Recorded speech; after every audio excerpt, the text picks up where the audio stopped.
வணக்கம் நேயர்களே, இது ஷர்மிளா டாக்கீஸ். நான் உங்கள் டாக்டர் ஷர்மிளா. இன்னைக்கு நம்மளோட சிறப்பு விருந்தினரா இணைஞ்சிருக்கிறாங்க. பாண்டிச்சேரியில திமுகவுடைய விமென் விங் கன்வீனர் மற்றும் ஐடி விங் கன்வீனரான திருமதி காயத்ரி ஸ்ரீகாந்த் அவர்கள். வணக்கம் தோழர். வணக்கம் வணக்கம் தோழர், நல்லா இருக்கீங்களா? நல்லா இருக்கேன் தோழர். பாண்டிச்சேரியே இன்னைக்கு Yes, sir. பரபரப்பாக இருந்தது. ஒரு பொதுச் செயலாளர் அப்படின்னு கூட பார்க்காம புஷி ஆனந்த் கையில இருந்து அந்த பெண் காவல் அதிகாரி ஈஷா சிங் வந்து மைக்க புடுங்கிட்டு அவங்க போட்ட சத்தம் இருக்குல்ல, அதுதான் இன்னைக்கு வந்து சமூக வலைதளங்கள்ல வைரல் ஆயிட்டு இருக்கு. பாத்தீங்களா அந்த காணொளிய? என்னதான் நடந்துச்சு? அவங்க ஈஷா சிங் எஸ்எஸ்பி வந்து புதுச்சேரிக்கு புதுசாக வந்திருக்கக்கூடிய ஒரு ஐபிஎஸ் அதிகாரி. அவங்க ஒரு வழக்கறிஞர், பெண் வழக்கறிஞராக இருந்து அவர்களுடைய குடும்பமே வந்து பாத்தீங்கன்னா பாரம்பரியமா போலீஸ், ஐபிஎஸ், ஐஏஎஸ் கேடர்ஸ் எல்லாம் இருந்து வந்தவங்க. ரொம்ப டெடிகேட்டடா ஐபிஎஸ் மேல இருந்த பேஷன்ல அவங்க ஐபிஎஸ் முடிச்ச பெண் அதிகாரி தான் ஈஷா சிங். ஈஷா சிங் அவர்களுக்கு கரூர் நடந்த ஸ்டாம்பீடு பத்தி நன்றாக தெரிந்ததுனால்தான் அவங்களுக்கு 40 பேர் உயிரிழந்திருக்காங்க. அனைவரையும் உள்ள வான்னு புஷி ஆனந்த் சொல்றாரு. எல்லாரும் உள்ள வரலாம், எல்லாரும் உள்ள வரலாம்னும் போது உடனே மைக்க புடுங்கி அந்த சிச்சுவேஷனை கண்ட்ரோலுக்கு கொண்டு வர்றாங்க ஈஷா சிங்.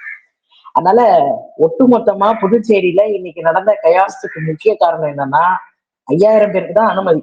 அது கிட்டத்தட்ட 1,00,000 பேர் கூடக்கூடிய மைதானம்.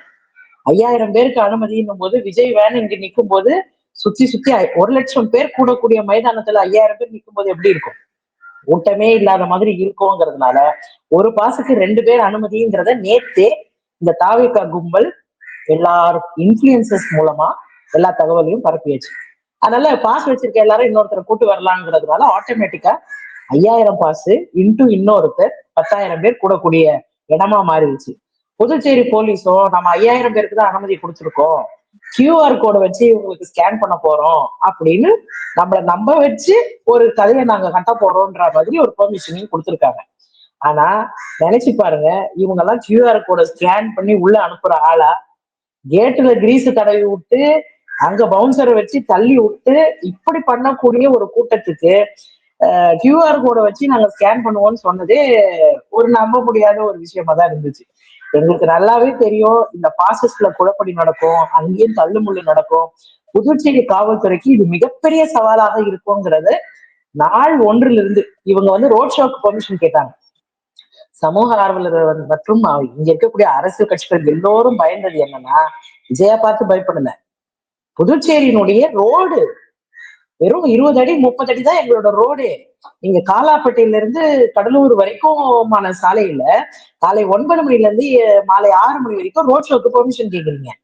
அந்த ரோட் ஷோக்கான பர்மிஷன் கொடுக்கக்கூடிய இடமா புதுச்சேரி இல்ல. இன்னொன்னு, ஏதாவது ஒரு அசம்பாவிதம் நடந்தாலோ இங்க உடனடியாக கேஷுவாலிட்டிஸ் கூட்டிட்டு போற அளவுக்கான மருத்துவமனைகள் இல்ல. இது எல்லாத்தையும் கருத்தில் கொண்டு அந்த ரிஸ்கை எடுக்கவே கூடாதுங்கிற நிலைமைக்கு புதுச்சேரி போலீஸ் தள்ளப்பட்டுச்சு. அதற்கு பின்பாகத்தான் இது வந்து மாநாடு மாதிரி ஒரு மீட்டிங், மக்கள் சந்திப்பா அது மாறுச்சு. அதனால இது எல்லாமே அரசியல் நோக்கோட இது திட்டமிட்டு திமுகவை மட்டுமே குறிவைத்து நடப்பதற்காக நாங்க கரூருக்கு அப்புறமா இவர் மக்களை சந்திக்கிறதுக்கே வாய்ப்பு இல்லாம போனதுனால சரி நம்ம பாண்டிச்சேரிக்கு போயிட்டு வருவோம் அப்படின்னு, இது காஃபிக்கு ஒரு ஊர் பக்கமா போயிட்டு இப்படி திருப்பி இறங்கி வருவாங்க அப்புறம் கியூபால காஃபி குடிச்சிட்டு வெளியே வந்தேங்கிற கதை தான் இது. விஜய் வந்து புதுச்சேரிக்கு வராரு அப்படிங்கிறோம்னா ஒரு பெரிய எதிர்பார்ப்பு இருந்தது. என்ன பேச போறாரு அப்படின்னு. ஏன்னா புதுச்சேரி பாத்தீங்கன்னா அவருடைய கொள்கை அதிரி ஆட்சி செய்யக்கூடிய ஒரு மாநிலமாக இருக்கிறது. ஆனா அங்க வந்த விஜய் அந்தர் பல்ட்டி அடிச்சு அங்க இருக்கக்கூடிய என்ஆர் காங்கிரஸ் ஆட்சிக்கும் மாண்புமிகு முதலமைச்சர் ரங்கசாமி அவர்களுக்கும் பாராட்டு பத்திரம் வாசிக்கிறாரு. இது ஒரு முரணா தெரியலையா? இவர் ஆரம்பிச்சதுல இருந்தே முரணாத்தான் பேசிட்டு இருந்தாரு. அதுல துளியும் சம்பந்தமே இல்லாம காவல்துறைக்கு நாங்கள் நன்றி தெரிவிக்கிறோம் அப்படின்னு சொன்னாரு. காவல்துறையை கையில வைத்திருக்கக்கூடிய இலாக்கா யாருன்னு பாத்தீங்கன்னா பாஜகவுக்கு போய் இருக்கு. பாஜகவினுடைய உள்துறை அமைச்சர் தான் இன்னைக்கு புதுச்சேரியில உள்துறை அமைச்சர். அதே மாதிரி ஆளும் கட்சியினுடைய முதலமைச்சராக இருக்கக்கூடியவர் யாருன்னு பாத்தீங்கன்னா முதலமைச்சர் ரங்கசாமி. இவரும் அவரும் ரொம்ப தோஸ்து, என்னோட வந்து அரசியல் குருன்னு சொல்ற அளவுக்கு விஜய் அவரும் ரொம்ப ஃப்ரெண்ட்ஸ். இப்படி இருக்கக்கூடிய சூழ்நிலையில திமுக மாதிரி இங்க வந்து இப்படி ஒரு ஆட்சி வந்து எங்கேயுமே நடக்காதுங்கிற மாதிரி ஒரு கம்பேரிசன் சொல்றாரு. திமுக அரசு மாதிரி புதுச்சேரி இல்லை அப்படிங்கிறார். ஆமா, உண்மையா சொல்றேன், திமுக அரசு மாதிரி புதுச்சேரி இல்லை. அதற்கு சாட்சி விஜயனுடைய பேச்சு. காரணம் என்னன்னா, இந்தியாவிலேயே ரேஷன் கடை இல்லாத மாநிலம் புதுச்சேரி, தொழிற்சாலை இல்லாத மாநிலம் புதுச்சேரி, வேலை வாய்ப்பு இல்லாத மாநிலம் புதுச்சேரி, மாநில உரிமையே இல்லாத ஒரு ஊர் இருக்குன்னா அது புதுச்சேரி அப்படின்னு இந்த என்ஆர் காங்கிரஸ் பாஜக கூட்டணி அரச நேரடியா விமர்சிக்க தகுதியே இல்லாம, திராணியே இல்லாம, புதுச்சேரி திமுகவுக்கும் இதுக்கும் என்ன சம்பந்தம் இருக்கு? புதுச்சேரி திமுக புதுச்சேரியில எதிர்கட்சி. நாங்க ஒண்ணும் ஆளுங்கட்சி கிடையாது. நாங்க வந்துதான் என்னமோ மில்ல சாத்தனா மாதிரியும் தொழிற்சாலைய கொண்டு வராத மாதிரியும் மாநில உரிமையை நாங்கதான் வீட்டுக்குள்ள பீரோல ஒளிச்சு வச்சிருக்கா மாதிரியும் என்ன கிறுக்குத்தனமான ஒரு அரசியல் அறிவே இல்லாம பொதுவா சொல்லுவாங்களே தோழர், ஒரு பாலிசி ஒரு திட்டம் அரசு கொண்டு வருதுன்னா அந்த அதிகாரம் யார்கிட்ட இருக்கு? சென்டர் கிட்ட இருக்கும், இல்ல ஸ்டேட் கிட்ட இருக்கும், இல்ல 2 பேருக்கும் பொதுவான ஒரு கருத்தா இருக்கும். அப்ப state list, concurrent list, central list, இதுதான். இந்த பேசிக் புரிதலே இல்லாம ஒரு மாநில அரசு அந்தஸ்து கேட்டு 16 முறை தீர்மானம் அனுப்பியிருக்கு. அந்த 16 முறை அனுப்பின தீர்மானத்துல அதிகப்படியான தனிநபர் தீர்மானங்களை முன்மொழிந்தது திமுக. திமுகங்கிற கட்சியே மாநில உரிமையை முன்னிறுத்தி பேசக்கூடிய, சுயாட்சியை வலியுறுத்தக்கூடிய ஒரு கட்சி. இங்க இருக்கக்கூடிய துணைநிலை ஆளுநரையும் ஆளுநர்களையுமே நாட்டுக்கு ஆளுநர்களுக்கு தாடி நாட்டுக்கு எதிர்க்குங்கிற மாதிரி தொடர்ந்து ஆளுநர்களுடைய அந்த அதிகார பரவலை தொடர்ந்து நம்ம எதிர்க்கிறோம், கண்டிக்கிறோம். இந்தியா கூட்டணி கட்சிகளோட தொடர்ந்து முன்களத்துல நின்று களமாற்றக்கூடிய இடத்துல நாங்க இருக்கிறோம். ஆனா அது எல்லாத்தையும் விட்டுட்டு இங்க தமிழ்நாட்டுல, இங்க விழுப்புரம் பக்கத்துல நாங்க இந்த இடத்துல ஒரு சிப்காட் எடுத்துட்டு வர போறோம், இங்க ஒரு ஐடி பார்க் வரப்போகுதுன்னு தேதி இட்டு சொல்லி விழுப்புரத்துல ஒரு ஐடி பார்க்க கொண்டு வருது தமிழ்நாடு அரசு. ஆனா நீங்க ஆட்சிக்கு 5 வருஷம் ஆச்சு. இப்ப இந்த பிஜேபியில இருந்து ராஜினாமா பண்ணிட்டு ஓடி தாவரைக்கால சேர்ந்து இருக்கிறாரு முன்னாள் சட்டமன்ற உறுப்பினர், நியமன சட்டமன்ற உறுப்பினர் சாமிநாதன் அவர்கள். அப்போ பிஜேபியில இருக்கும்போது என்ன சொன்னாருன்னா, புதுச்சேரியில பிஜேபி ஆட்சிக்கு வந்துச்சுன்னா இங்க பாலாறு ஓடும், தேனாறு ஓடும்னு சொன்னாரு. இப்ப இன்னைக்கு அதெல்லாம் ஓடல, விஜய் வந்துதான் எல்லாத்தையும் ஓட வைப்பாருன்னு ஓடி இப்ப தாவரைக்கால சேர்ந்துட்டாரு. இப்போ பெஸ்ட் புதுச்சேரின்னு சொல்லிட்டு பிசினஸ் ஹப்பா மாத்திரம், எஜுகேஷன் ஹப்பா மாத்திரம், ஸ்பிரிச்சுவல் ஹப்பா மாத்திரம், டூரிசம் ஹப்பா மாத்திரம்னு சொல்லி புதுச்சேரி மக்களை நம்ப வச்சு ஒன்றியத்திலையும் பாஜக, மாநிலத்திலையும் பாஜக 2 பேரும் கூட்டணி சேர்ந்தா புதுச்சேரி குட்டி சிங்கப்பூர் ஆயிடும் சொல்லிதான் ஓட்டு கேட்டு உள்ள வந்தாங்க. ஆனா கடந்த 5 வருஷத்துல இந்த பாலாரும் ஓடல, தேனாரும் ஓடல, ஆனா சாக்கடை கூட ஓடாம தேங்கி நிற்கக்கூடிய நிலைமைதான் இன்னைக்கு புதுச்சேரியில இருக்குங்கிறத புதுச்சேரி மக்களுக்கு நன்கு தெரியும். அதனால இவர் பேசுறது எல்லாமே முரண்தான். இல்ல தமிழ்நாட்டுல அதிமுகவை ஏன் விமர்சிக்கல அப்படின்னு கேட்டா, அவங்க எதிர்கட்சி தானேங்க. அவங்க செஞ்ச தவறுகளுக்கு எல்லாம் மக்கள் தண்டனை கொடுத்து அவங்களை வீட்டுல உட்கார வச்சிருக்காங்க. நாங்க ஆளும் கட்சியை மட்டும்தான் விமர்சிப்போம் அப்படின்னு சொல்றாங்க. ஆனா புதுச்சேரியில அந்த ஸ்டாண்டை எடுக்க மாட்டேங்கிறாங்களே. அங்கேயும் திமுகவை நம்பாதீங்க, நம்புனீங்கன்னா உங்களை ஏமாத்திடுவாங்க அப்படிங்கிற ஒரு விஷயத்த சொல்றாரு. என்ன அடிப்படையில இப்படிப்பட்ட ஒரு குற்றச்சாட்டை திமுக மேல வைக்கிறது? கடந்த 5 ஆண்டுகளாக எதிர்கட்சி சட்டமன்ற உறுப்பினர்களாக திமுக இருந்த போதிலும் கூட இந்த 5 அதாவது மொத்தம் 6 சிட்டிங் எம்எல்ஏ எங்களோட திமுக சட்டமன்ற உறுப்பினர். காரைக்கால்ல 2 பேர், புதுச்சேரியில 4 பேர். இந்த 6 சட்டமன்ற உறுப்பினர்களுடைய நேரடியாக தொகுதிக்கு போய் கள ஆய்வு செஞ்சீங்கன்னா அடிப்படை வசதிகள்ல இருந்து அனைத்து வசதிகளும் சண்டை போட்டு இன்னைக்கு அவங்க தொகுதிகள்ல மக்கள் பணிகள்ல அவ்வளவு மும்முரமா வேலை செஞ்சிருக்காங்க. நீங்க ஆளுங்கட்சியினுடைய எந்த தொகுதிக்கு வேணாலும் போங்க, இந்த திமுக சட்டமன்ற உறுப்பினர்கள் மக்களுக்கு செய்த பணிகளையும் இவர்கள் ஆட்சியில் இருந்து கொண்டே மக்களுக்கு செய்த பணிகளையும் கம்பேர் பண்ணி பாத்தீங்கன்னா ஒண்ணுமே கிடையாது. புதுச்சேரியில மக்கள் பிரச்சனைகளை தொடர்ந்து முன்னின்று பேசக்கூடிய இடத்துல திமுக களமாற்றிக் கொண்டே இருக்கிறது. எதிர்கட்சி தலைவர் சிவா அவர்கள் திமுக சார்பில் இன்னைக்கு காலையில கூட பாண்லேவை கண்டித்து போராட்டம். பாண்லே கூட்டுறவு சங்கத்தின் மூலமா பால் விவசாயிகள் கிட்ட இருந்து முறையான உற்பத்தியை இது பண்ணாம வெளி மாநிலங்கள்ல இருக்கக்கூடிய உற்பத்தியாளர்கள் எல்லாத்தையும் தார வாக்குறீங்க. இதனால அரசு ஊழியர்கள், அரசு சங்கங்கள், அரசு சார்பு நிறுவனங்கள் சுரண்டப்படுது, அது நஷ்டத்துல இயங்குது. இதை தனியாருக்கு தாரை வார்க்கிறதுக்கு நீங்க மும்முரமா இருக்கீங்க. இந்த மாதிரியான விஷயங்கள்னால புதுச்சேரியினுடைய பொருளாதாரம் சீர்குலைந்து கிடக்குது அப்படிங்கிறத தொடர்ந்து முன்னின்று பேசக்கூடிய இடத்துல திமுக செயலாற்றி கொண்டே இருக்கிறது. இந்த 5 ஆண்டுகள்ல திமுக மக்களுக்கு ஆற்றிய பணிகளை பார்த்து வரக்கூடிய சட்டமன்ற தேர்தலில் திமுக முக்கியமான ஒரு பதவியை அடைவதற்கு வாய்ப்பு இருக்கிறது. ஆட்சி அதிகாரத்துக்கு திமுக வருவதற்கான அத்தனை தகுதியும் இங்கே புதுச்சேரியில நாங்கள் பெற்றிருக்கிறோம். அதை பார்த்து பயந்து இன்னைக்கு யாரை திட்டுறதுனே தெரியாம திமுக திட்டிட்டு போயிருக்காரு. தமிழ்நாட்டில் இருக்கக்கூடிய திராவிட மாடல் ஆட்சியை புதுச்சேரியில் அமைத்தே தீர்வோம்ங்கிறது தான் எங்களோட ஒரே லட்சியமாக நாங்கள் செயல்பட்டு கொண்டிருக்கிறோம். அதற்கு ஏவி விடப்பட்டவர்கள் தான் விஜய், அதற்கு ஏவி விடப்பட்டவர்கள் தான் இந்த லாட்ரி மாற்றி குரூப். இதுல ஒரு விஷயம் நம்ம பார்க்க வேண்டியிருக்கு. நிறைய குற்றச்சாட்டுகள் வச்சாரு. பார்க்கிங் ஸ்பாட்ல ஆரம்பிச்சு பப்ளிக் டாய்லெட் வரைக்கும் எந்த வசதியும் இல்ல அப்படின்னு பல விஷயங்கள ரொம்ப மேலோட்டமா பேசிட்டு போனாரு. ஆனா குறிப்பாக இருக்கக்கூடிய முக்கியமான விஷயங்கள், கடல் அரிப்பு சம்பந்தப்பட்ட விஷயங்கள், எத்தனையோ விஷயங்கள் இருக்கு பாண்டிச்சேரியில. அதெல்லாம் பத்தி அவர் எதுவுமே பெருசா பேசல. எழுதி கொடுத்தவங்க என்ன எழுதியிருப்பாங்களோ அதைத்தானே தம்பி படிப்பாப்புல. அதனால எக்ஸ்ட்ரா பாயிண்டா அங்க எதுவும் இல்ல.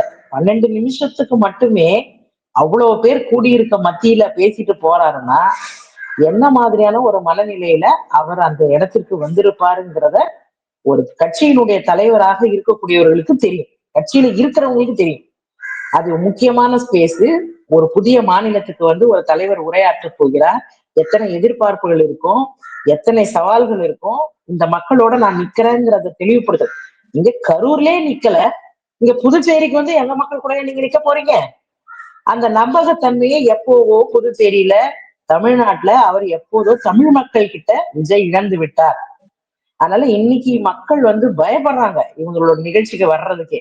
இன்னைக்கு இத்தனை பேர் வந்ததுக்கான காரணமும் என்னன்னு கேட்டீங்கன்னா, ஒரு பாசுக்கு 2 பேர் எல்லாரையும் அலோவ் பண்றோம், நீங்க வாங்கன்னு தாவேகாவினுடைய முக்கிய நிர்வாகிகள் எல்லாரும் சிக்னல் கொடுத்துட்டாங்க. நீங்க வாங்க பாத்துக்கலாம், இவங்க யார் என்ன சொல்ல போறாங்க. இன்னைக்கு ஈஷா சிங் மேல நடவடிக்கை எடுப்பதற்கு இவர்கள் மறைமுகமாக வேலை செய்வார்கள். ஏன்னா இவங்களை தடுத்துட்டாங்க இல்லையா, இன்னைக்கு அவங்க தானே ட்ரெண்டிங்ல இருக்காங்க. அந்த காழ்ப்புல இவங்க நிச்சயமாக அந்த பெண் அதிகாரியின் மீது நடவடிக்கை எடுக்க வேண்டும்னு லெட்டர் கொடுத்தாலும் கொடுப்பாங்க. இவங்க கியூஆர் கோட பின்பற்றி ரூல்ஸ் அண்ட் ரெகுலேஷன்ஸை ஃபாலோ பண்ணி மரத்துல ஏறாத, பேனர்ல ஏறாத, கேட்ல ஏறாத, தாவி குதிக்காத, கைய கடிக்காதன்றது வரைக்கும் இவங்களுக்கு லெட்டர் எழுதி கையில கொடுத்தா கூட நான் பண்றதான் பண்ணுவேன், எனக்கு இருக்கிறதுதான் ரூல்ஸ், நீ எதுவும் பேசக்கூடாதுன்னு சொல்றவங்க கிட்ட போய் நீங்க எத்தனை வாட்டி பாடம் எடுத்தாலும் அதெல்லாம் வாய்ப்பே இல்லை. ரேஷன் கடை விவகாரம் இன்னைக்கு சமூக வலைதளங்கள்ல வைரல் ஆயிட்டு இருக்கு. இந்தியாவிலேயே ரேஷன் கடைகள் இல்லாத ஒரு மாநிலம் பாண்டிச்சேரி அப்படின்னு இன்னைக்கு பேசியிருக்கிறாரு.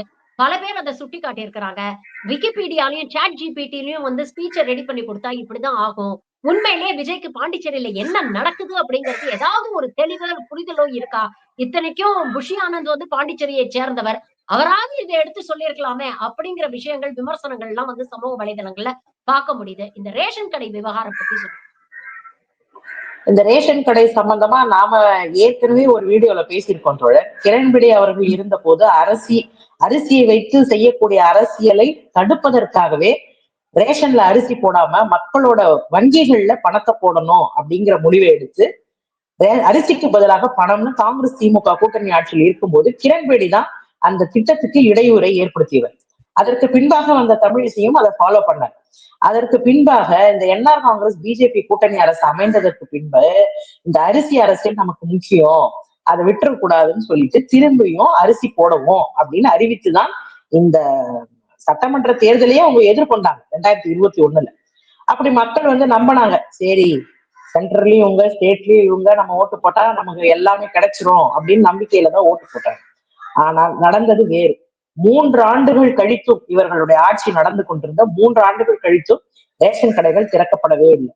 திமுகவில் இருந்து, இந்தியா கூட்டணி கட்சிகள்ல இருந்து அனைத்து கட்சிகளுமே, பாஜக என்ஆர் காங்கிரஸ் தவிர எல்லோரும் போராட்ட களத்துல இறங்கி ரேஷன் கடையை திறந்தே ஆகணும்னா அப்புறம் திறந்தாங்க. அரிசி 10 கிலோ போட்டாங்க. அதுக்கப்புறமா திரும்பியும் மூடுனாங்க. திருப்பியும் அக்கௌண்ட்ல பணம் போட்டாங்க. திருப்பியும் மூடுனாங்க. திருப்பியும் அரிசியில ஊழல். 1 கிலோ அரிசி 7 ரூபாய்க்கு கொள்முதல் செய்யப்பட்டு பல லட்சம் ரூபாய் அதுல முறைகேடுகள் நடக்குதுங்கிறது திமுக வெளியிட்டுச்சு. எதிர்கட்சி தலைவர் சிவா அவர்கள் அம்பலப்படுத்தினார். அதற்கு பின்பாக அந்த அரிசி போடுறது நிறுத்தி புது டெண்டருக்கு கால்ஃபர் பண்ணாங்க. அதற்கு பின்பாக மூடப்பட்ட ரேஷன் கடைகள் மீண்டும் திறக்கப்பட்டிருக்கு. இதுல பியூட்டியே என்னன்னா, புதுச்சேரியில் இருக்கக்கூடிய ரேஷன் கடைகள், பெரும்பான்மையான ரேஷன் கடைகளுக்கு இன்னும் முழுமையா வாடகை கூட கொடுக்க முடியாத நிலைமையில இருக்காங்க. ரேஷன் ஊழியர்களுக்கு சம்பளம் போட முடியாத நிலைமையில இருக்காங்க. இப்படிப்பட்ட பல்வேறு சிக்கல்கள்ல தான் இன்னைக்கு இந்தியாவிலேயே ரேஷன் கடை இருக்கக்கூடாது என்பதுதான் பாஜக அரசினுடைய நோக்கமே. ஏன்னா பொது விநியோக திட்டத்தின் கீழே மக்களுக்கு இதை கொடுக்க கூடாது. மக்களுக்கு எளிமையா இது கிடைக்கும் போது அவன் ஈஸி பெய்டு லேபரா நமக்கு வரமாட்டான். அவனே சுயமரியாதையோட சாப்பிட ஆரம்பிச்சிருவான். நம்ம கிட்ட பிச்சை எடுக்க மாட்டான்.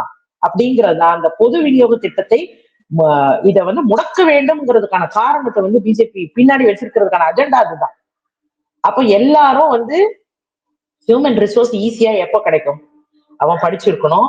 அவன் ஏதாவது நல்ல தகுதியான ஒரு வேலை வாய்ப்புக்கு போறவனா இருந்தா ஹியூமன் ரிசோர்ஸ் நமக்கு அபண்டன்டா இருக்கும். இங்க உனக்கு படிக்கிறதுக்கு தடை, உனக்கு வேலை வாய்ப்புக்கு தடை, உனக்கு சோறுக்கு தடை. அப்ப எல்லா தடையும் இருக்கும்போது அவன் என்ன பண்ணுவான்? நீ கொடுக்குற 5 ரூபாய் 10 ரூபாய்க்கு நான் வேலை செய்ய மாட்டேனான்னு சொல்லிட்டு பீகார்லயும் உத்தரப்பிரதேசத்திலையும் வடநாடுகளிலும் இருக்கக்கூடிய மக்களை போல தமிழ் மக்களை ஆக்குவதுதான் இவர்களுடைய நோக்கம். இன்னைக்கு எளிமையா சுயமரியாதையோட நான் இட்லி கடை கூட போட்டு பொழைச்சிக்குவேங்கிற தன்னம்பிக்கையும் சுயமரியாதையும் தமிழ் மக்கள் கிட்ட இருக்கிறதுனாலதான் நம்ம ஊரை விட்டு வெளி மாநிலங்களுக்கு கூலி வேலைக்கு ஆட்கள் போவது கிடையாது. இது எதுவுமே தெரியாம என்னென்னமோ உலகிட்டு போயிருக்கிறது. இந்த அரசியல் என்னத்தான் சொல்றேன், ஏலே தெரியல, பியும் தெரியல. மணக்குள விநாயகர் கோவிலை பத்தி பேசுறாரு, ஆரோபிந்தோ ஆசிரம பத்தி பேசுறாரு, தேவாலயத்தை பத்தி பேசுறாரு. ஆனா திருப்பரங்குன்றத்தை பத்தி இந்த நிமிஷம் வரைக்கும் அவர் வாயே திறக்கலையே. இந்த மேடையிலயாவது ஏதாவது பேசுவாரு. அதுவும் கிட்டத்தட்ட ஒன்றிய பாஜக ஆளக்கூடிய ஒரு மாநிலம். தமிழ்நாட்டுல பாருங்க எப்படி ஒரு கலவரத்தை தூண்ட முயற்சி பண்றாங்க, மக்களை பிளவுபடுத்த முயற்சி பண்றாங்க. உங்களுடைய கொள்கை எதிரி தானே, அதை பத்தி அங்கேயாவது பேசி இருந்திருக்கலாமே. பேசலையே. எப்படி சமூக நல்லிணக்கத்திற்கு எடுத்துக்காட்டான புதுச்சேரி. இங்க சர்ச்சும் இருக்கும், இங்க மாஸ்கும் இருக்கும், இங்க கோவிலும் இருக்கும்.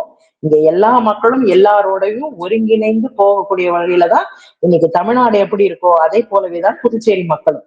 2 பேருமே நம்ம தாய்வழி வந்த உறவுகள் தான், தொப்புள் கொடி சொந்தங்கள் தான். அதனால பெரிய மாற்றங்கள்லாம் எதுவுமே கிடையாது. தமிழ்நாட்டு மக்கள் எப்படி சிந்திக்கிறாங்களோ அதே சிந்தனையோட தான் புதுச்சேரி மக்களும் இருக்கிறார்கள். அதை பற்றி அவர் வாய் திறக்க மாட்டார். இன்னும் சொல்ல போனா புதுச்சேரியில தற்போதைய சர்ச்சையாக இருக்கக்கூடிய முக்கியமான தலைப்பு என்னன்னு கேட்டீங்கன்னா, போலி மருந்து கம்பெனி. போலி மருந்து கம்பெனி ஊழல் செஞ்சு இங்க இருக்கக்கூடிய மருந்துகளை போலியா தயாரிச்சு நாடு முழுவதும் விநியோகிச்சிருக்காங்க. அந்த விஷயம் தெரிய இங்க இருக்கக்கூடிய முறைகேடுகளை சிபிஐ விசாரிக்கணும். இங்க இருக்கக்கூடிய அமைச்சர், இங்க இருக்கக்கூடிய அதிகாரி இவங்களையே வச்சு நம்ம விசாரிக்கும் போது உண்மை வெளியே தெரியாது. அதனால சிபிஐ என்கொயரி கேட்டு நான் திமுக போராட்டம் பண்ணுச்சு, காங்கிரஸ் போராட்டம் பண்ணுச்சு. இப்படி இருக்கக்கூடிய சூழ்நிலையில புதுச்சேரியில இந்த மருந்து ஊழலை பற்றி, இந்த மருந்துல போலி மருந்துகள் சாப்பிட்டு எத்தனை குழந்தைகள், வயோதிகர்கள், கர்ப்பிணிகள் எப்படி பாதிக்கப்பட்டிருந்திருப்பாங்க, என்ன மாதிரியான எத்தனை பேர் உயிரிழந்திருக்காங்க, அதை குறித்த முழுமையான ஆய்வறிக்கையை வெளியிடுறது நேற்றைய தினம் திமுக போராட்டம் பண்ணுச்சு. அப்ப தொடர்ந்து போராட்ட களத்துல இருக்கிறோம் நாங்க. திமுகவை நம்பாதீங்க, ஏன்னா மக்களுக்காக எல்லாத்தையும் செஞ்சிருவாங்க. நாங்க வந்தோம்னா எல்லாத்தையும் சீர்குலைச்சிருவோம், அதனால எங்களை நம்புங்க அப்படின்னு சொல்லாம சொல்லிட்டு போயிருக்காரு. அதனால இவர்களுடைய நோக்கம் சொல்லுங்க. சுருக்கமா சொல்லணும்னா என்ஆர் காங்கிரஸ் பாஜக கூட்டணிக்கு ஒரு கொள்கை பரப்பு செயலாளராக இன்னைக்கு அவருடைய பேச்சு இருந்தது அப்படின்னு எடுத்துக்கலாமா? எக்ஸாக்ட்லி அதேதான், அதேதான். இவருக்கு ஒரு பாஸ் கொடுக்கல, அவ்வளவுதான். இவருக்கும் பாஸ் கொடுத்திருந்தாங்கன்னா இவரும் பிஜேபியினுடைய ஸ்போக்ஸ் பர்சன் தான். ஊழல் குற்றச்சாட்டுல ஒரு அமைச்சர் ராஜினாமா பண்ணிட்டு போனாரு. அதுக்கப்புறம் வேற ஒரு அமைச்சரை கொண்டு உட்கார வச்சிருக்கிறாங்க. ஆனா இன்னும் அவருக்கு இலாக்காவே போடல அப்படின்ற ஒரு விமர்சனத்தை வச்சாரு. அத பத்தி சொல்லுங்க. பிஜேபியினுடைய அமைச்சர்கள் 2 பேர் முன்னாடி நான் இருந்த நமச்சிவாயம் அவர்கள், சாய் சரவணன் அவர்கள், இவங்க 2 பேருக்கும் அமைச்சர். அடுத்து சபாநாயகராக பிஜேபியை சார்ந்தவர் தான் ஏம்பலம் செல்வம் அவர்கள் சபாநாயகர். மீதி 3 முக்கிய துறைகளுமே என்ஆர் காங்கிரஸ் வசம் இருக்கிற அமைச்சரவையில இடம் பிடிச்சவங்க. அதுல சந்திர பிரியங்காங்கிறவங்க ராஜினாமா பண்ணிட்டாங்க. அதுக்கு பதிலாக திருமுருகன் வந்தாரு. அப்புறம் முதலமைச்சர் இருக்காரு. அதுக்கப்புறம் திரு லட்சுமணன் சார் இருக்காரு. அதற்கு அப்புறமா இந்த சாய் சரவணன் அவர்களுக்கு நெருக்கடி கொடுத்து கடைசி 6 மாசமாவது உங்களை நாங்க அமைச்சராக்கிறோம். எக்ஸ் மினிஸ்டருங்கிறது தான் ஜான்குமார் அவர்கள் விரும்பிய பதவி, அதனால அவரை ராஜினாமா பண்ண சொல்லுங்க அப்படின்னு சொல்லி தலித் அமைச்சரான சாய் சரவணன் அவர்களை நெருக்கடி கொடுத்து ராஜினாமா செய்ய வைத்தது பாஜக. அதற்கு பின்பாக சிறுபான்மையினர்களுக்காக நாங்க ஒரு அமைச்சரை நியமிக்க போகிறோம் அப்படின்னு சொல்லிட்டு கோவில் நிலங்களை ஆட்டைய போட்டவர் தான் இந்த மாண்புமிகு இலாக்கா இல்லாத அமைச்சர் திரு ஜான்குமார் அவர்கள். அது புதுச்சேரியில இருக்க எல்லாருக்குமே தெரிந்த ஒரு விஷயம். இப்ப இவருக்கு ஏன் இலாக்கா போடாம வச்சிருக்கிறாங்க, என்ன காரணமா இருக்க முடியும் அப்படின்னு நீங்க யோசிக்கலாம். வெளிநாட்டுல இருந்து, வெளி மாநிலத்தில இருந்து தொடர்ந்து பல்வேறு முறைகேடுகள்ல, பல்வேறு சர்ச்சைகள்ல சிக்கி இன்னைக்கு பாஜகவுல போய் சேர்ந்து திருப்பியும் நான் வந்து புதுச்சேரி மக்களுக்காகவே உழைக்க வந்திருக்கேன் அப்படின்னு சொல்லக்கூடிய ஜோர்ஜ் சார்ல்ஸ் மார்டினுக்கு தன்னுடைய எம்எல்ஏ ஆபீஸ்லயே உள்வாடகை விட்டா மாதிரி உள்ள ஒரு அறக்கட்டளை ஜேசிஎம் மக்கள் மன்றம்ங்கிற பேர்ல சாப்பாடு போடுறதுக்காக சட்டமன்ற வளாகத்தை, அதாவது சட்டமன்ற அலுவலகத்தை அவர் கூட்டு வச்சிருக்காரு. இவர் இந்த பக்கம் வந்து மோடி வாழ்கன்னு சொல்றாரு, அவர் தான் என் டேடின்னு சொல்லுவாரு. இப்ப இவர் தான் என் ஃபாதர் சொல்றாரு. யாரு? மார்டின் அவர்கள் எனக்கு ஃபாதர் அப்படிங்கிறாரு. அப்போ புதுச்சேரி அரசியல்ல தொடர்ந்து குழப்பத்தை ஏற்படுத்தக்கூடிய முக்கிய இடத்துல யார் இருக்காருன்னா இந்த ஜான்குமார் இருக்காரு. இந்த ஜான்குமாருக்கு ஏன் நீங்க இன்னும் இலாக்கா போடல அப்படிங்கிற கேள்வியை இவர் முன் வச்சிருக்காரு. அது மட்டும் இல்லாம இந்த ஜான்குமார் அவர்கள் தான் இதை பத்தி கொல்லைப்புறமாக மாற்றி தெரியாதவங்களுக்கு ஒரு தகவல், இதை பற்றி தெரியாதவங்களுக்கு ஒரு தகவல், ஜோஸ் சார்ல்ஸ் மார்டின் என்பவர் ஆதவ் அர்ஜுனாவுடைய மனைவியுடைய சகோதரர் அப்படிங்கறதையும் நம்ம பதிவு பண்ணிடலாம். கரெக்ட். இது முக்கியமா தமிழ்நாட்டுல ஆதவ வச்சு அரசியலும், புதுச்சேரியில ஜோர்ஜ் சார்ல்ஸ் மார்டினை வச்சு அரசியலும், அதானி அம்பானி மாதிரி எப்படி வட இந்தியாக்கள்ல இவர்கள் ஆதிக்கம் செலுத்துகிறார்களோ, தமிழ்நாட்டிலும் புதுச்சேரியிலும் இந்த மார்டின் குரூப்ஸ் ஆதிக்கம் செலுத்த வேண்டும். அதற்கு இடையூறாக இருப்பது யார்? திமுக. இவர்களை அம்பலப்படுத்திக் கொண்டே இருக்கிறார்கள். இவர்கள் இருந்தால் இங்க நம்மளால பிஜேபியால கால் ஊன முடியாது. அதனால பிஜேபி ஏ டீம்னா இவர்கள் பி டீம், தாவேகா வந்து சி டீம், அந்த மாதிரி இந்த டீம் வந்து போயிட்டே இருக்கு. அப்போ இவர்களுக்கு திமுகவுக்கு வாக்களிக்க கூடாது என்கிற எண்ணத்தை உடையவர்களை திசை திருப்புவதற்காகவே நியூட்ராலிட்டி மோட்ல இவர்கள் ஒரு நாடகத்தை அரங்கேற்றுகிறார்கள். அதைத்தான் மக்கள் புரிந்து கொள்ள வேண்டும். சோ சுருக்கமா சொல்லணும்னா விஜய வந்து என்ஆர் காங்கிரஸ் பாஜக அரசின் ஒரு கொள்கை பரப்பு செயலாளரா நம்ம பார்க்கலாம் அப்படின்னு சொல்றீங்க. அப்படித்தானே தோழர்? அவர் ஆல்ரெடி அதைதான் பரப்பிக்கிட்டு இருக்காரு. இப்போ இந்த கரூர் சம்பவத்துக்கு அப்புறமா கொஞ்சம் கூட குற்ற உணர்ச்சியே இல்லாம இப்படி ஒரு பேச்சை யாரா பேசுவாங்களா? கரூர் சம்பவத்துல உயிரிழந்த யாரா இருந்தாலும், கரூர் சம்பவத்துல உயிரிழந்தவர்களுக்கு முதலில் அஞ்சலிகளை செலுத்திவிட்டு இதுக்கப்புறமா நடக்க போற மீட்டிங்ல எல்லாரும் டிசிப்ளினை மெயின்டைன் பண்ணுங்க, டெக்கோரமை மெயின்டைன் பண்ணுங்க, காவல்துறைக்கு ஒத்துழைப்பு கொடுங்க, அந்த வார்த்தையே வரல வாயில. அப்ப நீங்க இன்னும் திருந்தவே இல்ல பரமா அப்படிங்கிற மாதிரிதான் இருக்காங்க. பல்வேறு விஷயங்களை இன்னைக்கு எங்களோட பகிர்ந்துட்டீங்க. உங்கள் நேரத்துக்கும் கருத்துக்களுக்கும் மிக்க நன்றி தோழர். Thank you very much for joining. நன்றி.